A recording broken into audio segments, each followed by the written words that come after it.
د مار دوستي.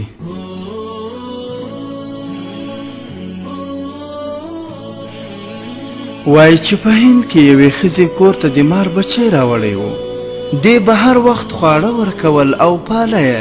مار به هره شپه د دې تر څنګ ویده کېده او شاوخوا به ترې تاوېده. په دې کې کلونه تیر شول. مار نور نو هغه پخوانی چینجي ډوله مار نه و، بلکې ښامار شوی و. مګر له دې سره سره یې له خپلې سختنې سره هماغه چلن و. دې به چې څه ورته کېښودل هغه به یې خوړل او د شپې به یې تر څنګ تاوېده راتاوېده. له ورځو نه یوه ورځ وه چې مار خوراک بند کړ.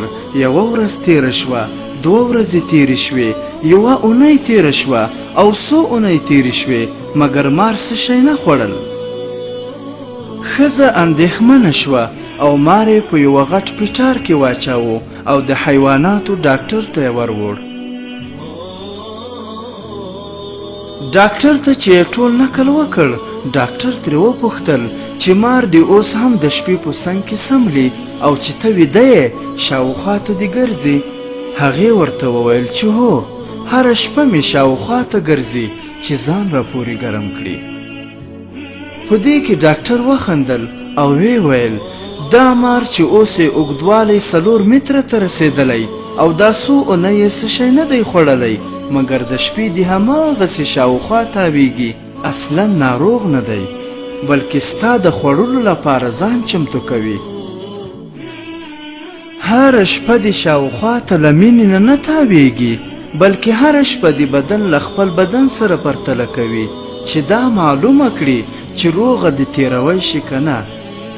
او دا 100 اونۍ خوراک هم د دې لپاره بند کړی چې ښه درته وږی شي او بیا دې وخوري. عبرت: ځینې خلک چې په ښکاره یاران ښکاري او تل ښکته او پورته در سره کیږي، په اصل کې یاران نه وي بلکې ماران وي. په ښکاره د دوستۍ پیښې کوي، مګر په پټه د حالات تلي چې کله یې خوله درته جوړیږي چې له کومې دې تیر کړي. ځکه نو که سړی له یوې خوا باید په هر چا بدګمانه نه شي او د ډیر احتیاط په پار له خپلو یارانو پردی نه شي، له بلې خوا باید د ډیرې خوشباورۍ له کبله د یار په جامه کې د مارانو ښکار هم نه شي.